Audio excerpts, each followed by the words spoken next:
Brendan, let's start with you and Mike Johnson. This was obviously dramatic. It made a lot of headlines. But at the end of the day, Donald Trump has one priority: to be sworn in as the next president of the United States of America.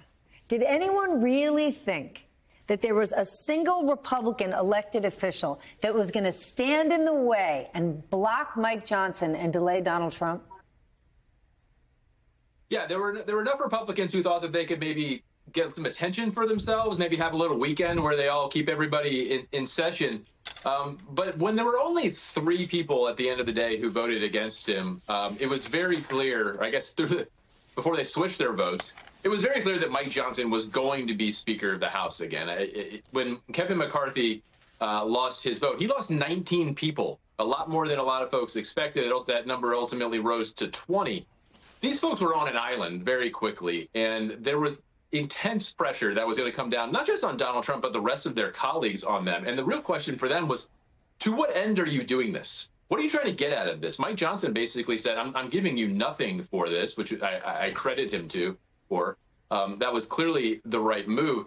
The rest of them I think just wanted some attention. And when the rest of the conference and Donald Trump clearly want to start doing things, that's not going to go over very well. So they folded awfully quickly. I think it shows that these people are no longer just pushing around the speaker. They're no longer just pushing around Mike Johnson. When he's got Donald Trump behind him, that's a very different equation for a lot of these members. And they found that out very quickly. They couldn't even get through one vote before having to switch their votes and come around eventually. He's got Donald Trump behind him today. How long will that last? If Donald Trump cannot get his agenda passed, is Mike Johnson just inextricably going to become his immediate fall guy? I don't see why not.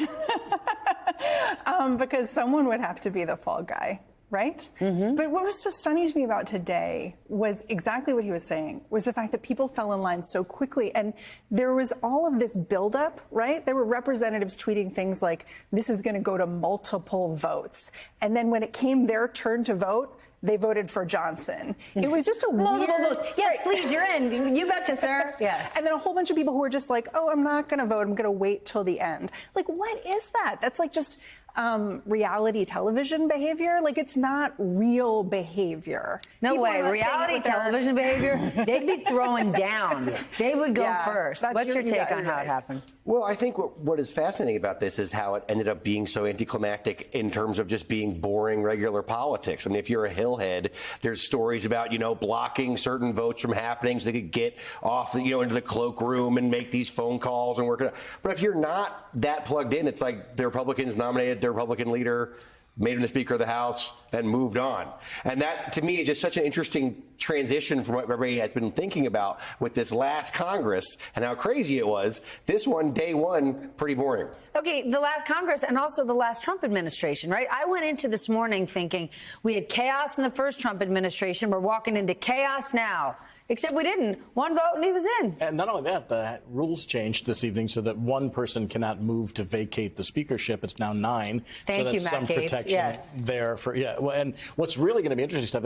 It may not be chaotic now, but you have such a narrow majority, the narrowest majority since the Great Depression between House Democrats and Republicans, where after a couple of congressmen leave to join the Trump administration, it's going to be 217 to 215 until those folks are replaced. So maybe the chaos and the drama isn't today. It could still be forthcoming in a matter of weeks or months. And that's exactly what I want to talk about. Brendan, the House Freedom Caucus wrote a letter saying they only voted for Johnson because of Trump's upcoming inauguration and agenda. And Johnson tweeted his commitments going forward, and in it includes working with DOJ, right? That's Elon Musk and Vivek Ramaswamy, who want to cut $2 trillion out of the budget, right? We know there isn't $2 trillion to cut, right? In theory, lots of us would agree, yes, way too much government spending. They've got to cut. But when you actually tick through where they can cut, we saw it 2 weeks ago when they were talking about the budget. Once you get down to it,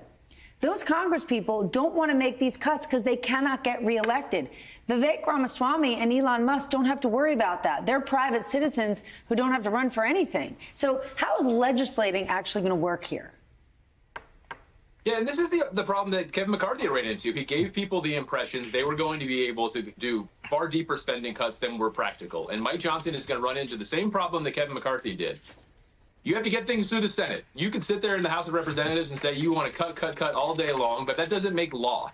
And ultimately, if people are expecting you're going to cut $2 trillion, and that's just completely impractical, at some point the bill is going to come due. So you mentioned the Freedom Caucus, and the vote, the threshold to remove the speaker is now 9 members.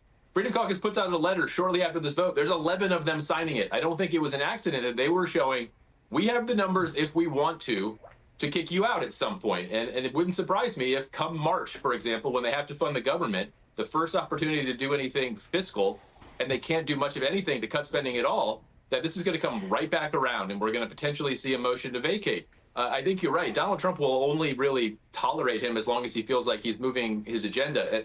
Donald Trump probably doesn't care a whole lot about cutting spending, frankly.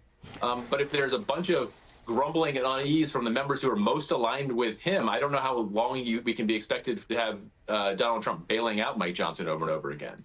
Ron, you're my fiscal friend here. What's your take? My fiscal friend. Right, I've never really been dubbed that before. Right, there's all sorts of, for example, Wall Street guys Yeah. who talk about entitlement reform and Social Security is going to run out, and it is. But when you want to go out and get reelected, senior citizens are going to say to you, like hell, you're going to touch that. Well, there's an enormous math problem here. I mean, it's as simple as And that. there has been for years. I mean, so cutting $2 trillion, no, you can't do it because non-defense discretionary spending is about $900 billion to $1 trillion, and that's the only thing you can really cut, and that is every service program that exists in the United States.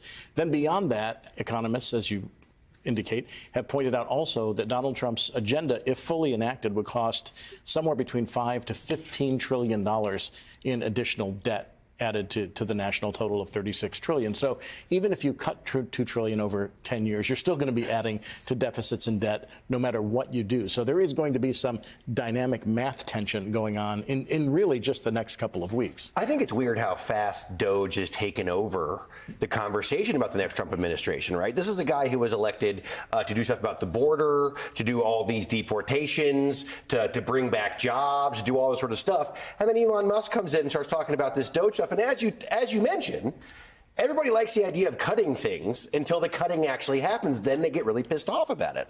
And then you have a situation where now this is a huge part of this agenda for this Congress now. I mean, that thing that Mike Johnson put out today, as you mentioned, it's all Doge, Doge, Doge, Doge, Doge. This is not just a problem for Mike Johnson. This is a problem for Trump as well. They're going to steer this administration into a conversation about how much Social Security should we cut? Should we cut this out of the school budget? Should we cut this out of the defense budget? Should we cut this program? That's not where they want to be. Donald Trump wants to get rid of the debt ceiling, increase, and he wants to spend a ton of money on doing things he wants to do, like big deportation programs and things like that. I think it's really quite an interesting sideshow to this whole process, how big Doge has become and how much pressure is now on it. This is the kind of thing that could make an administration sort of stutter and stumble in its opening days, if you ask me. But this is why you're seeing Steve Bannon come out and saying, like, I want to tax the wealthy.